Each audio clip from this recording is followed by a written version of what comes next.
We can now add another name into a list of important transfer portal visitors for this weekend. Can we get this former Nebraska running back to pick the University of Miami? You are Locked On Canes, your daily podcast on the Miami Hurricanes, part of the Locked On Podcast Network, your team every day.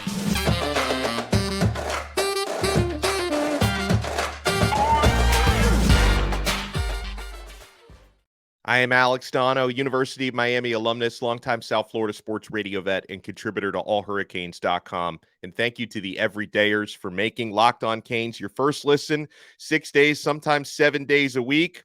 So, guys, another name who's visiting Miami this weekend, Nebraska running back Ajay Allen is going to be on campus. Remember, this is a player who was a true freshman last year, so he signed up and committed there to play for Scott Frost. They made the coaching change last season. Allen ultimately, in the final hours of the transfer portal being open to enter, he decided right before the midnight April 30th deadline that he was going to step into the portal. And clearly, Miami has addressed to him an openness to bring in a portal running back. Because, guys, how many times have we talked about this? That, yeah, Miami has 5 really talented scholarship running backs, but 2 of them are true freshmen who haven't arrived on campus yet. A couple of them have had injury issues. And then, Henry Parrish Jr. has been kind of the most consistent in that group, but there's not a whole lot of consistency behind him. We could really use somebody like Ajay Allen. And I like this. He has all 4 years of eligibility remaining, Allen. So it's not really a portal type pickup if you can get him. It's kind of like recruiting because he only appeared in 4 games at Nebraska last year. So he was able to use his red shirt. 5'11", 185 pounds. So the reason why he ended up redshirting, because he was off to a really nice start last year in the first 4 games. I don't think they redshirted him by choice. I don't think that was the plan. But he did suffer in the 4th game a season-ending injury.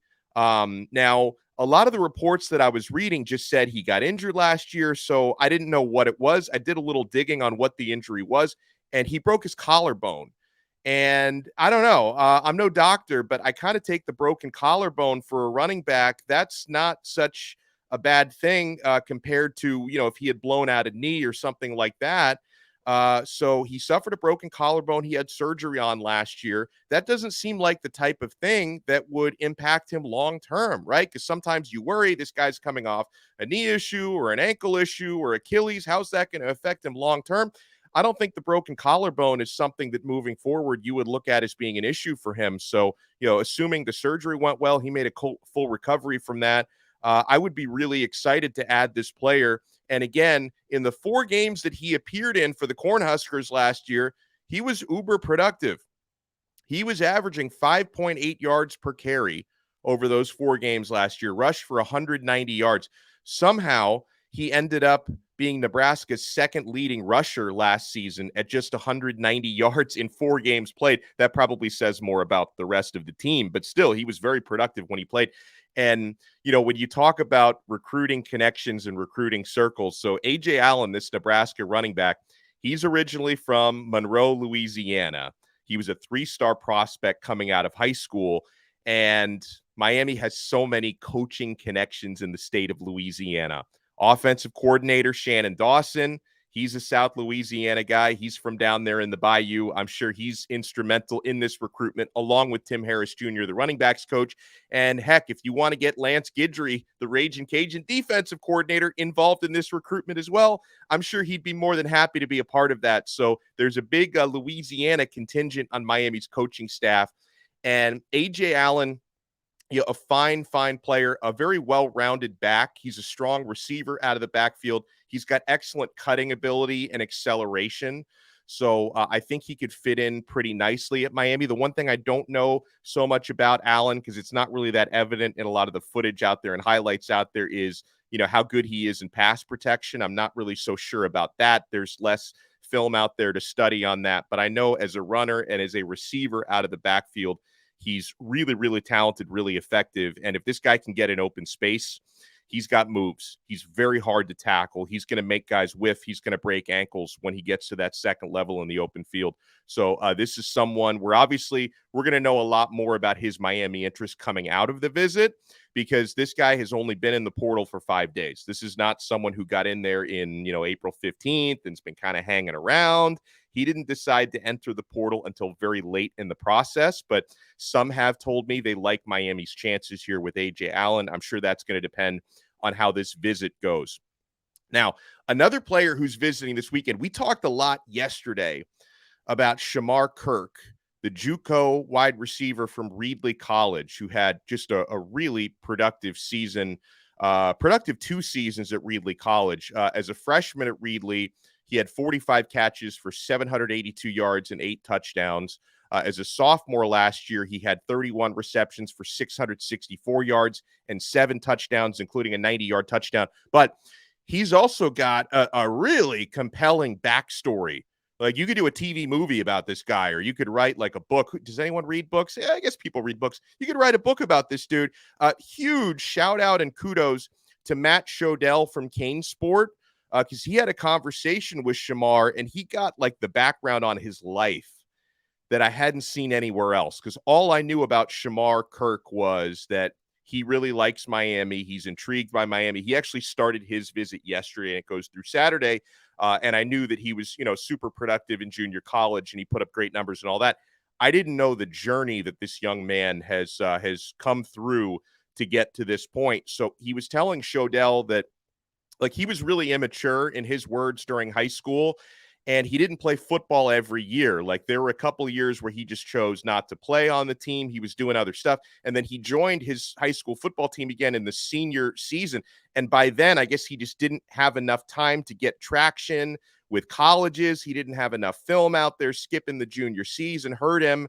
So instead of playing college football right away, this dude goes into the workforce, Shodell writes. He worked security for 2 years at a Nissan automobile assembly plant in Smyrna, Tennessee. So despite the fact that this guy had a 4.4 40-yard dash, he ran a 4.4 on record. This dude was working security at a Nissan plant. He said the job was 5 a.m. till 1 p.m. every day. I'd wake up at 4 a.m., he said. I thought I'd wind up working security someday for my brother, Shedrick Kirk, who played in the USFL. He was able, though, to get in touch with the people at Reedley College to get a second chance at football, because Reedley was recruiting his stepbrother. So that kind of opened the door for Shemar, and Shemar was able to try out, get on the team, and then he just ended up being, one of these men amongst boys at the JUCO level, like one of those players who just stand out and you can tell, like, eventually this guy is going to end up in Division I or Power 5, and that's what he's looking to do now. So listen, obviously he had, by his own admission, maturity issues in high school, didn't take his goals and his football seriously enough at that point. It sounds like he's come to the light, and football is now something he takes very, very seriously, and working on his own skills and improvement, he takes it incredibly seriously. So I think it'd be a cool story if he winds up on Miami. Hopefully, throughout the next couple of days and the next several hours, we'll figure out how that visit is going for Shemar Kirk. But I love a good underdog story. I love it. And this guy, I hope he ends up rising to the top. And if he does so as a Miami Hurricane, I would be more than happy with that. So when we come back, I'm going to open this up to questions from you guys, especially those who subscribe to our subtext chat. I'm going to include a link below on how to subscribe to our exclusive SMS texting service, where you guys can ask me one-on-one questions. I give you guys recruiting updates and scoops, and when we're in season and practicing, I give you guys exclusive practice updates. So I'm going to include a link in the show description below on how to sign up for our exclusive subtext service. We've got some insight on a cornerback who's going to be visiting, and we have some insight on injury situations at Miami. Is anything going to carry over into the season? And if I had to choose one between the 2 defensive tackles who are visiting this weekend, who would I choose? Keep it locked right here. We're only getting started on Locked On Canes. If you're looking for a delicious snack, but you don't want all the sugar and calories, you need the best tasting protein bar ever built. You got to try this. If you're like me and you want to make healthier snack choices, but you don't want to compromise on taste, I've got just the thing for you. Built Bars and Built Puffs. Built Bars are healthy and taste amazing. Seriously, they taste so amazing. You're not going to think that they're good for you, but you got to try this. What makes Built Bars so good? For starters, they're all covered in 100% real dark chocolate. That's right, real chocolate. And you can taste the difference, guys. They come in unbelievable flavors like churro, peanut butter brownie, cookies and cream. I'm not sure how Built does it, but these bars taste like a candy bar while maintaining amazing macros. What's even better is, yeah, they're healthy. Only 130 calories, just 4 grams of sugar, and a whopping 17 grams of protein. And now you don't need to wait to get a box. For years, we've been talking about ordering Built Bars at Built.com, but now you can get them at your local Walmart or Sam's Club, and you can still get your specialty flavors at Built.com with our code LOCKEDON15 for 15% off. That's right. Head to your nearest Walmart today. If you're close to a Sam's Club, run in and grab a 13-bar box of hit flavors like Brownie Batter Puff and Churro Puff, and you can thank me later because I love me some Built Bars. Thank you so much for making Locked On Canes your first listen today. And thank you to the everydayers. We will have a weekend episode coming up on either Saturday or Sunday with whatever information we have on how some of these visits are going. You know, I mentioned Shemar Kirk, Ajay Allen, the running back from Nebraska. We've got 2 defensive tackles visiting this week. Keivie Rose from Louisiana Tech. Tywone Malone from Ole Miss is visiting. I'm getting some good vibes on that. Aumary Wiggins, interior offensive lineman from junior college, who Cristobal and Mirabal seem to really like. He is visiting as well. We get a question from Chalupa Batman, our pal, through subtext, who says, hey, are there any injuries from the spring that might carry over into the start of the season? I don't think so. Like the ones that were, as far as I know anyway, the ones that were suffered like during spring ball, I know that Malik Bryant was dealing with something. I think he's going to be fine, the freshman linebacker. You had the 2 guards, the starting guards, who picked up something in the warm-ups of the spring game. I'm not worried about Javion Cohen and Nez Cooper. I think they were held out of the spring game probably for precautionary reasons. Now, as far as, injuries heading into fall camp, honestly, I think, as far as I know, the only one that worries me a little bit, I'm not sure where he's at in his recovery because I think he suffered a setback during his recovery at some point, is Trevante Citizen. I don't know where he's at recovery-wise heading into fall camp. Obviously, as athletic as that young man is, he probably recovers more quickly than, average Joes like you and me. So I don't know. But outside of that, the news on Zion Nelson and Leonard Taylor has been really positive. I think Zion is going to be good to go. Probably he's already good to go. Same thing with Leonard Taylor because he was supposed to be healthy by May, and it's May. So he should be healthy now. James Williams, his recovery is going well from that shoulder procedure. He got some work in for spring, non-contact. He's coming along fine. Elijah Arroyo, he had the knee injury last year, the ACL, but he's been moving around really well. I saw him at the facility a couple of months ago, and I think his recovery is on track. I think he's going to be fine for fall camp. So overall, and obviously this can always change once you get around to fall camp, but I think there's mostly been positive news on the injury front. Question from Paul, who says, hey, can you give us some background on the Vanderbilt cornerback who's visiting, Jadaius Richard, or it might be Jadias. I'm not sure if I'm saying his name correctly. I'll just call him Jadaius Richard. I'll just call him Richard. He says he's a young guy, maybe started as a freshman in the SEC East. I'd like a little breakdown on his game and how he fits our room. He says we need younger defensive backs. Numbers there aren't great. In 3 cycles, 2020 through 2022, we have Curtis, Graves, and Harris left. What does Richard bring to the table? Seems like he had some hype when he first entered the portal. Yeah, this is I really like what I see here. At the time when I first saw Paul's question yesterday, I didn't know as much about Jadaius Richard, but I've read and watched some of him, and the characteristics you have to love. He's 6'2", 197 pounds. So he's got that top end size for a boundary corner. Like you like to have guys who are, he's kind of like girth wise. He's a little bit like Tyreek Stevenson, but even a little bit taller than Tyreek was. So it's always nice to have big corners. Like Miami does have now Devontae Brown, who's a bigger corner. Damari Brown and Robert Stafford both have good size, especially Aumary coming in. Daryl Porter, not as much. He's a smaller guy. So it's nice to have big, who are also tall and long outside corners. And Jadaeus Richard, he's a Louisiana native. So, Lance Guidry has got to be all over this in recruiting. He wants to basically turn Miami into a big Mardi Gras parade with all the Louisiana guys that he recruits. So, and, Lance Guidry also has the background, specifically safeties, but a background coaching defensive secondary. So I'm sure he's going to be very involved in Richard's recruitment. I don't exactly know where Miami stands for him among other competitors, but coming out of high school, just based on his characteristics, Richard was considered to have NFL level potential. He hasn't reached that obviously yet, only 1 year out of high school. But here's the thing that I like most about Richard in his, one season at Vanderbilt last year. He had his best game by far against the Florida Gators. That made me smile. 52 snaps in that game. Had season-high grades as both a tackler and in coverage in that game against Florida. So he saved his best stuff for one of the teams that I despise most. So hopefully Miami could get some good news on that front. Question from Him or ULM Him 24/7. I feel like I'm butchering that. I apologize. He says, hey, if you had to pick one between the defensive tackles who are visiting, Keivie Rose from Louisiana Tech or Tywone Malone from Ole Miss, who would you take and why? He actually asked two questions, but I'll start with that one. That's a tough question. I'd like to take them both, but I think that would be a cop-out of an answer. So here's the dilemma. Rose has, I think, a year less of eligibility compared to Malone. He's got a lot more experience, having started 35 games, whereas Malone was not a regular starter at Ole Miss last year.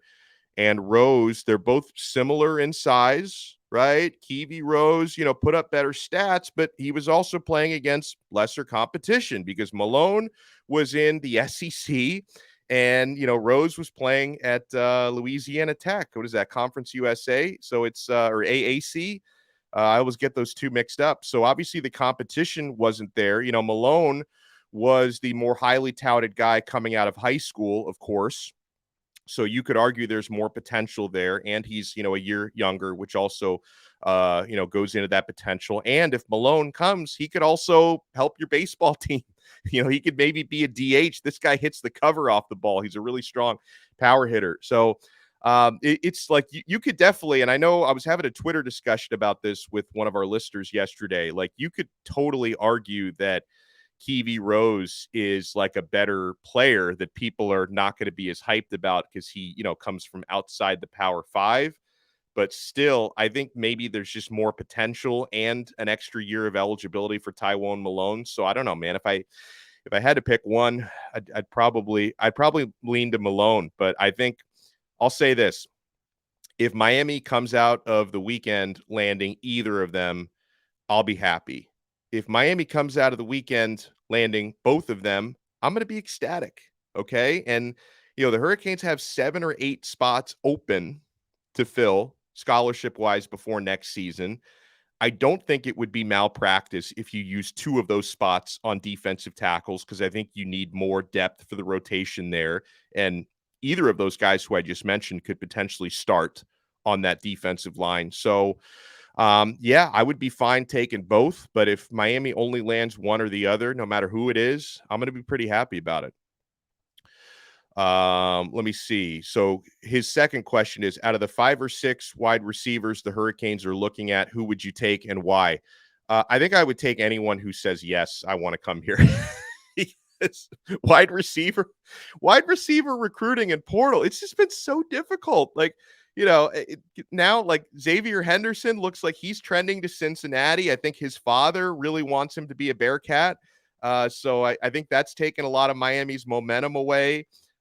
Keon Coleman doesn't seem like he's interested in Miami, and he's visiting Florida State this weekend. Keon Coleman from Michigan State. So at this point, if he's not even really looking at Miami, you just kind of have to hope he doesn't pick Florida State is kind of where I'm at on that one. I still like Zachary Franklin from UTSA. And, I've talked about Shemar Kirk, who's visiting, who I like. I think, a lot of these names who I mentioned are, maybe not, surefire starters, but people who can raise the floor of your receiving room and are capable of playing on the outside. So I'm not that with defensive tackles. I'm being a lot pickier about who I'd like to take, but at wide receiver, I need a warm body. Like I need somebody to say, yeah, I want to come to Miami. So I appreciate the questions. We've got some on how Miami can succeed with smaller wide receivers, and a question about who Miami's next recruit might be. So we got more coming up, folks. And again, if you want to join our exclusive subtext SMS community, that's a great way to get your questions answered, either one-on-one through the SMS chat or on the shows. We do answer Twitter questions as well. Make sure you follow our show on Twitter at Locked On Canes, because if you follow us at Locked On Canes, we will follow you back. And you can follow my personal as well at Alex Donno. We're only getting started here. Keep it locked to Locked On Canes. Thank you so much for making Locked On Canes your first listen today. And to the everydayers, we will have a weekend episode on either Saturday or Sunday talking about these big transfer portal visits that are going on this weekend. We get a question from Todd B, who says, hey, what does our offense do with lots of fast, smaller receivers? How creatively do we work around this issue? I definitely trust Shannon Dawson to navigate that more than I trusted Josh Gaddis to navigate that. I encourage you guys to go back to our episode a couple days ago with Malik Rozier, because he so well explained how the air raid can really benefit wide receivers with the mesh concepts that Dawson is going to bring to the table. And so a big thing about it is when you're talking about 6'4", 6'5" receivers, and Miami has some of those. Colby Young is 6'5". Isaiah Horton is 6'4". Miami does have some size at their disposal, but you're right. They have a lot of those 6 foot, 5'11" type of guys. Kevin Beard can really help them with their route running, fewer contested balls. Cause the 6'5" guys, they can fight for those 50-50s in a way that the 5'11" guys can't. But a big part of the air raid offense is finding the green grass and finding the open space. So that takes some of the disadvantage of a lack of height away, and being able to sharpen your route running and recognition under Kevin Beard, I think is going to help these guys succeed. So hopefully they can turn a lack of size into a little bit less of a weakness for some of Miami's receivers. Because, they're loaded up with guys who are not blessed with that sort of size, like Xavier Restrepo and Brashard Smith and Ray Joseph and Robbie Washington. They're not 6'4", 6'5". Jacoby George is a little bit longer, but he's not quite as tall as some of those other guys that I mentioned. So they've got to find a way to scheme around that. I appreciate the question. We get this question from Scotty. Scotty says, what is your record prediction as of right now for the season? Scotty, you got to learn the rules. Scotty doesn't know that we don't make record predictions in May. Scotty, I'm all I'll say again, all I'm going to say about the record is they're going to be better than 5-7. I haven't decided how much better, and I'm not going to make any predictions until the week before the regular season starts. 2 days, 3 days before the Miami, Ohio game that we open up the season with, Miami versus Miami. That's when I'm going to make a record prediction. I have not decided yet. I think they're going to be better than 5-7. That's all I'm going to say. Don't tell Scotty. Scotty doesn't know yet that we don't make these predictions this early, okay? But Scotty, I love you. I appreciate the question anyway. He clearly didn't know that we have a rule about not making predictions in May. Question from David, who says, who is likely next to commit to Miami in recruiting? So, okay, if you're talking recruiting and not transfer portal, because I think of the transfer portal, I think Miami could get one of those defensive tackles this weekend, and I feel pretty good about Aumary Wiggins, the interior offensive lineman, that he might potentially commit soon. But if we're talking 2024 recruiting, I think it could be one of these two. I have a pretty good feeling about Ricky Knight III, defensive back from the Benjamin School in Palm Beach. I dropped a Donno ball for him to Miami a while back, and I feel very good about Miami potentially landing Joseph Ionata, interior offensive lineman from Calvary Christian in Clearwater, who I think recently locked in an official visit for Miami this summer, but you never know. He might even he might, not guaranteeing it, but he might potentially even verbally commit before he takes his official visit to Miami. Sometimes players do that. We get another question from David who says, what other transfers would be of interest to Miami that we haven't talked about yet? So again, out of guys we haven't really talked about, because we brought up a couple more on this episode, Larry Nixon III. He's a linebacker, graduate transfer out of North Texas, who's visiting this weekend. Like he kind of said initially, Miami was his surefire favorite, but they still might be, but other schools have gotten in the mix because he's also getting looks from Texas A&M, Oregon State, West Virginia, and Auburn. But he's going to get a better look at Miami this weekend. We haven't talked about Nixon as much, just because, linebacker to me is not as big of a need as some of the other positions that we talk more about. That's why we haven't talked a whole lot about Nixon, but he is visiting this weekend as well.